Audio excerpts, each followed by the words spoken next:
Hey everyone out there in Birdland, it's time for another episode of the podcast that's built to last, Out There with the Birds with Ben Lizdas and Bill Thompson III. These two guys just love to talk, mostly about birds and birding. Out There with the Birds is supported by Kowa Sport Optics, makers of the legendary 883 Prominar Spotting Scope.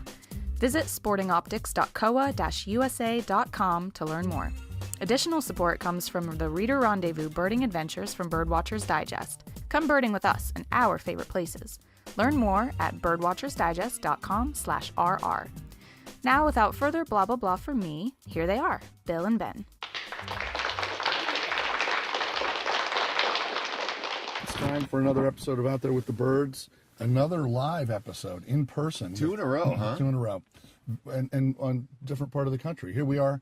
Ben Lizdas and I are sitting here along the St. Johns River at a boat ramp off of Route 50 west of Titusville, Florida.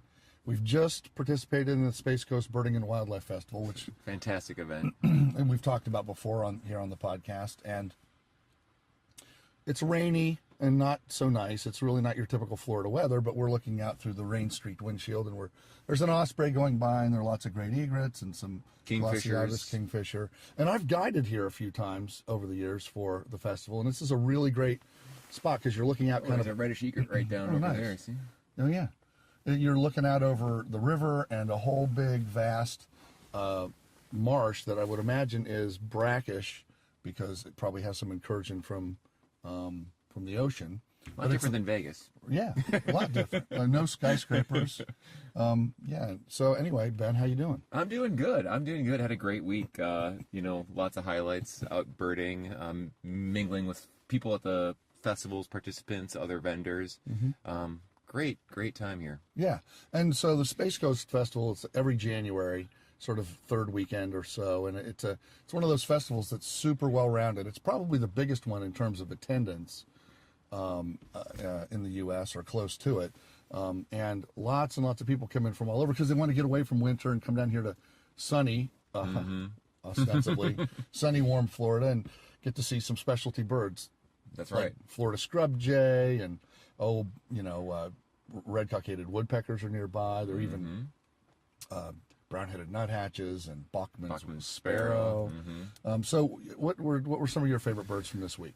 Well, I had a pretty memorable morning bird watching at VR Wetlands, which is awesome place. Yeah, great hot spot here in this part of Florida, and was birding with some friends from Wildside Nature Tours, and was joined by Catherine Hamilton, we're a pretty well-known bird artist, and her and I were looking at limpkins, U.S. record bird for her, and she pointed out to me, this is very interesting, that limpkins' bills curve slightly to the right. They're one of a very limited number of bird species that have this curvature in their bill, not going down, but to the side. Adaptive to pulling meats out of snail shells. Apple snails. Apple snails, exactly. So that was really neat to observe, and one of the things we were discussing as we were looking at this, and what was really of interest to her, was whether or not the baby limpkins had curved bills. Right. Because it sounds like a little bit unknown whether or not this is something that is hereditary or that the behavior essentially accommodates that curvature of the bills. Right. Fortunately enough, we had limpkins with babies. Wow. Feeding the babies. The parents would go down to the water's edge, pull out a snail, walk through the grass right up onto the lawn at Vieira Wetlands, pull apart the snail, the chicks right there to gobble up the snail meat. Oh, cool. So that was really cool, and of course, as we were able to observe it, the chicks had the curved bills already. So in theory, they're born that way. But that was pretty neat, a little bit of a natural history lesson on the fly out there. I can't think of too many places you can go in the U.S.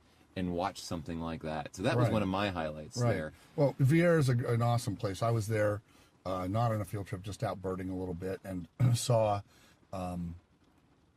both bitterns. And the neat thing, I think this is one of the best places in the country. You got loads of bitterns there, don't they? You can see both bitterns, both American and least bittern.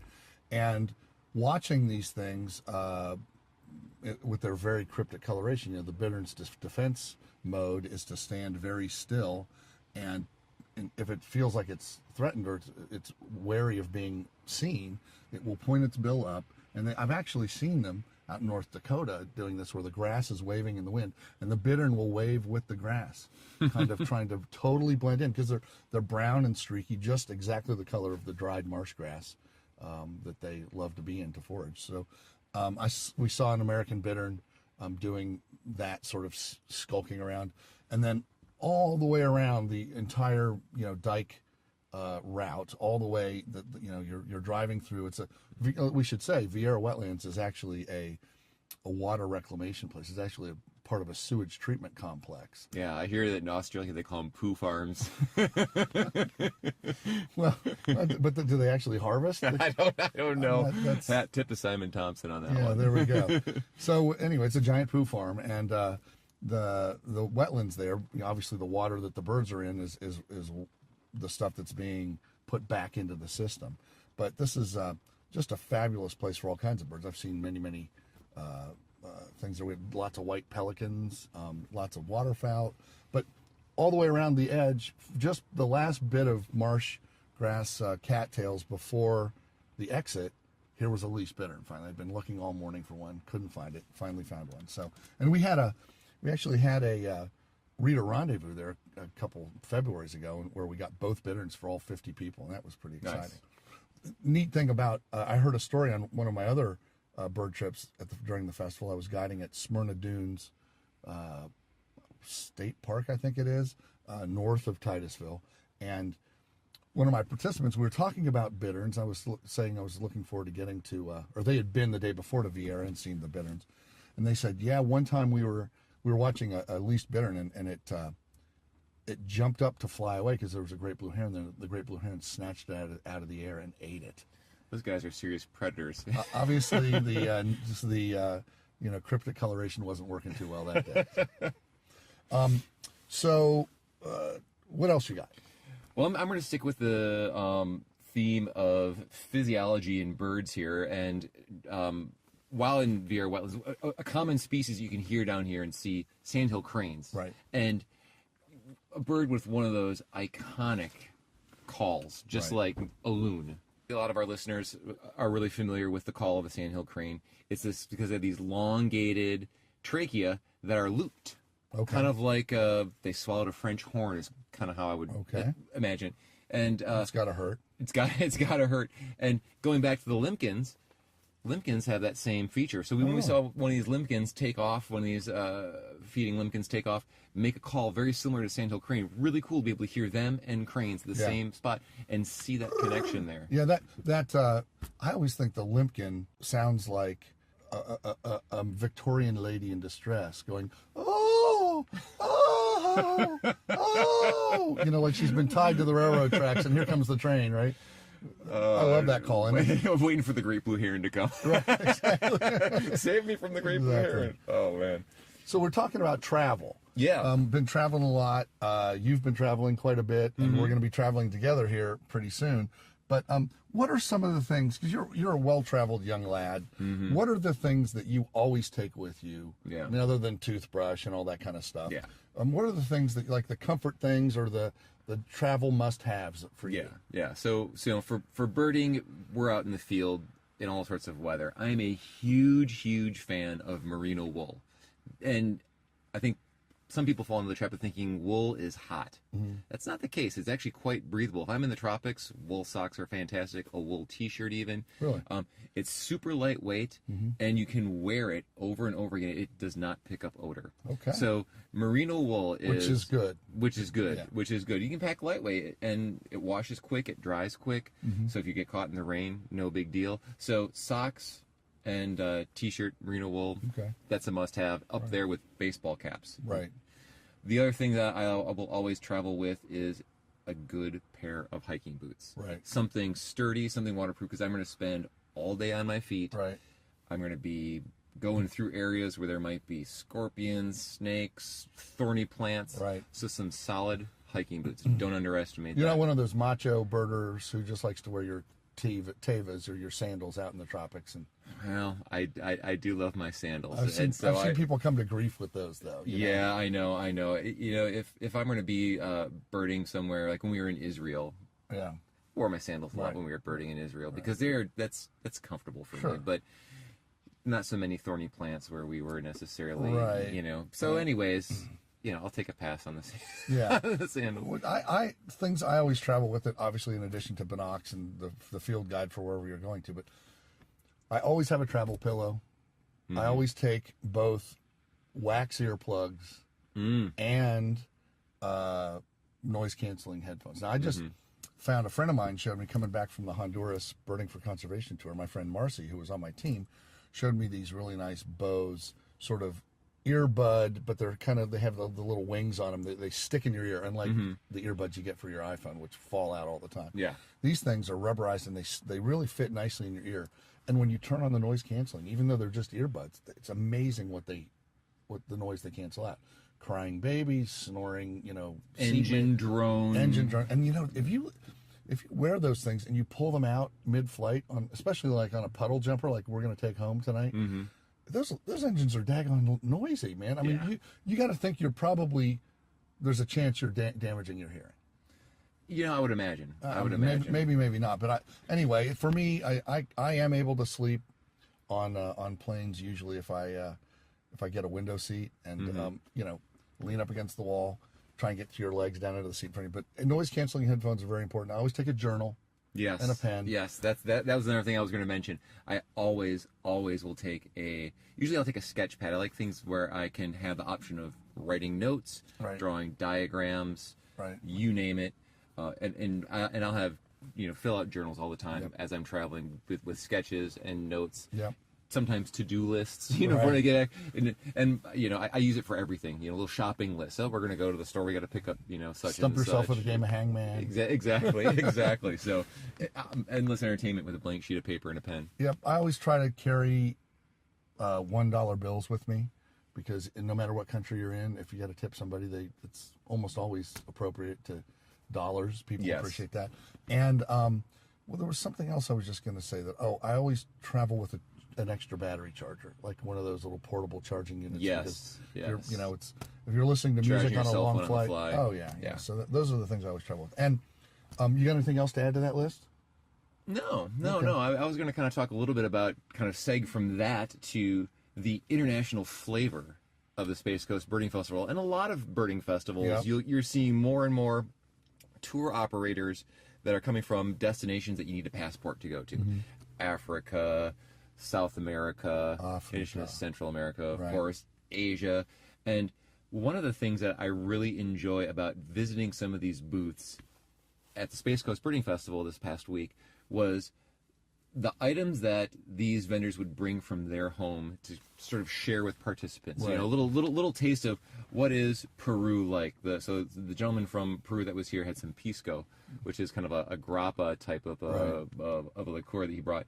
And you know, just he's serving up just a real little bit of it, super smooth, wonderful, and it just was the kind of thing that he brought to share with people, not necessarily bird related, but that cultural exchange, which is really fascinating. The guy from Colombia was serving up coffee that he brought with him. The folks from Ecuador, chocolate at their booth. So those little things that give you that cultural reference, in addition to, of course, all of the birding references, is something that I really enjoyed. And, you know, with the American Birding Expo that we have going on this fall in Philly, I know there's going to be a lot of international tour companies and guides there, lodges, and you can be rest assured I'm going to go and check out all of the little cultural samplings that they are bringing with them. Just, you know, it's kind of like a little bit of a food cart element almost. It really is. It really is.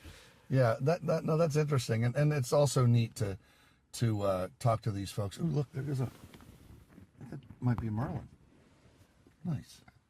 It's always nice to talk to these folks and get their impressions of our country too. There was a guy there from Birding Eco Tours, brand new, first time in the U.S. And yesterday I talked to him. He had 95 lifers. Oh yeah, I remember that. So he's trying to get over 100, and he's taking a couple extra days with his partner from the company, and they're going to bird basically almost all of Florida over the next 4 or 5 days. Driving all night, so they get to where they are at dawn. So that's pretty hardcore. It is hardcore, you know. Drinking it up. Yeah. The other events that we do at Birdwatchers Digest are the Reader Rendezvous. So you and I, the next time I see you, I think in person, is going to be at the Tybee airport. Island? Yeah, Tybee Island Reader Rendezvous. We've got 36 people, I think, coming with us. I've met a number of them. I know at this festival, which is really cool. Of course, we're here in the Southeast, so that makes sense that we'd run into some of the people that we'll get a chance to bird with next week or 2 weeks from now. Yeah, 2 weeks.